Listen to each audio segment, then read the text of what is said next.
കാർഷിക മേഖലയ്ക്ക് പുത്തൻ ഉണർവേകാൻ അഗ്രികൾച്ചറൽ സെന്റർ അടയ്ക്കാപുത്തൂർ.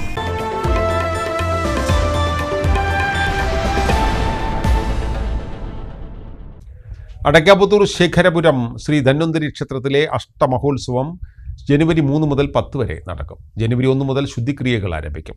താന്ത്രിക ചടങ്ങുകൾക്ക് പുറമെ ഉത്സവ ദിനങ്ങളിൽ വിവിധ കലാപരിപാടികളും ഒരുക്കിയതായി ക്ഷേത്രം ഭാരവാഹികൾ ചെറുപ്പുളശ്ശേരിയിൽ വാർത്താസമ്മേളനത്തിൽ അറിയിച്ചു. ധന്വന്തരി പ്രതിഷ്ഠയുള്ള അപൂർവ ക്ഷേത്രമാണ് അടയ്ക്കാപുത്തൂർ ശേഖരപുരം ശ്രീ ധന്വന്തരി ക്ഷേത്രം. ജനുവരി 3 തുടങ്ങി 10 വരെ 8 ദിവസങ്ങളിലായാണ് ക്ഷേത്രത്തിൽ ഉത്സവം കൊണ്ടാടുന്നത്. ജനുവരി 1 ശുദ്ധിക്രിയകളോടെ ചടങ്ങുകൾ തുടങ്ങും. 3 രാവിലെ മഹാഗണപതി ഹോമം, ഉപദേവന്മാരായ ശാസ്താവിൻ്റെയും വല്ലഭ ഗണപതിയുടെയും പ്രതിഷ്ഠാ കലശം എന്നിവ നടക്കും.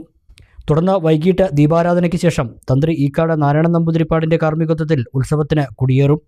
തുടർന്നുള്ള ദിവസങ്ങളിൽ താന്ത്രിക ചടങ്ങുകൾ, സമ്പൂർണ്ണ നാരായണീയ പാരായണം, നിറമാല, ചുറ്റുവിളക്ക്, രാത്രി തിരുവാതിരക്കളി, നൃത്തനൃത്യങ്ങൾ, സംഗീതാർച്ചന, ഭക്തിപ്രഭാഷണം, ഭക്തിഗാനമേള, തായമ്പക, പഞ്ചവാദ്യം എന്നിവയും ഉണ്ടാകും.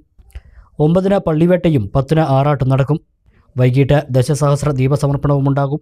ഉത്സവ ദിനങ്ങളിൽ 3 നേരവും അന്നദാനവും ഒരുക്കിയതായി ക്ഷേത്രം ഭാരവാഹികൾ പറഞ്ഞു. പാലക്കാട് ജില്ലയിലെ വിശിഷ്യ വള്ളുവനാട് താലൂക്കിലെ അപൂർവമായിട്ടുള്ള ധന്വന്തരി ക്ഷേത്രങ്ങളിലൊന്നാണ് അടയ്ക്കാപുത്തൂർ ശ്രീ ധന്വന്തരി ക്ഷേത്രം. ക്ഷേത്രത്തിലെ ഉത്സവമാണ് ഈ വരുന്ന 3-ാം തീയതി വൈകിട്ട്, ജനുവരി 3-ാം തീയതി വൈകിട്ട് കൊടിയേറി 10-ാം തീയതി ആറാട്ടോടുകൂടി സമാപിക്കുന്നതാണ്. ഈ വർഷത്തെ ഉത്സവത്തിന് മുന്നോടിയായി ക്ഷേത്രത്തിലെ ജീർണോദ്ധാരണ പ്രവർത്തനങ്ങളുടെ ഭാഗമായിട്ട് പുനരുദ്ധരിച്ച വല്ലഭ ഗണപതി, അതേപോലെ തന്നെ അയ്യപ്പ സ്വാമിയുടെ ക്ഷേത്രങ്ങൾ, 2 ശ്രീകോവിലുകളുടെ നവീകരണം നടത്തി അതിൽ പുനഃപ്രതിഷ്ഠ കൂടി ഈ ഉത്സവത്തിന് മുന്നോടിയായിട്ട് നടത്തുന്നുണ്ട്. അത് 1, 2, 3 തീയതികളിലായിട്ട് പുനഃപ്രതിഷ്ഠാ ചടങ്ങുകളും അതേപോലെ തന്നെ ക്ഷേത്രത്തിൽ നവീകരിച്ച ബലിക്കലുകളുടെ പ്രതിഷ്ഠയും ഈ 1, 2, 3 തീയതികളിലെ താന്ത്രിക പ്രവൃത്തികളോടുകൂടി, താന്ത്രിക കർമ്മങ്ങളോടുകൂടി നടത്തുകയാണ്. അതിനുശേഷം 3-ാം തീയതി വൈകിട്ടാണ് കൊടിയേറ്റം.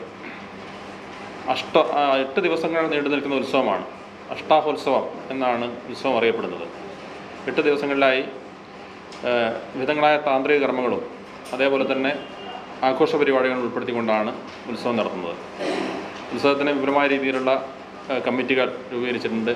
അതിന് trustee board chairman T Jayaprakash, ക്ഷേത്രം executive officer Sajeevan Kanathil, KR Venugopal master, CB Mohanan master, K Jayanarayanan എന്നിവർ വാർത്താസമ്മേളനത്തിൽ പങ്കെടുത്തു.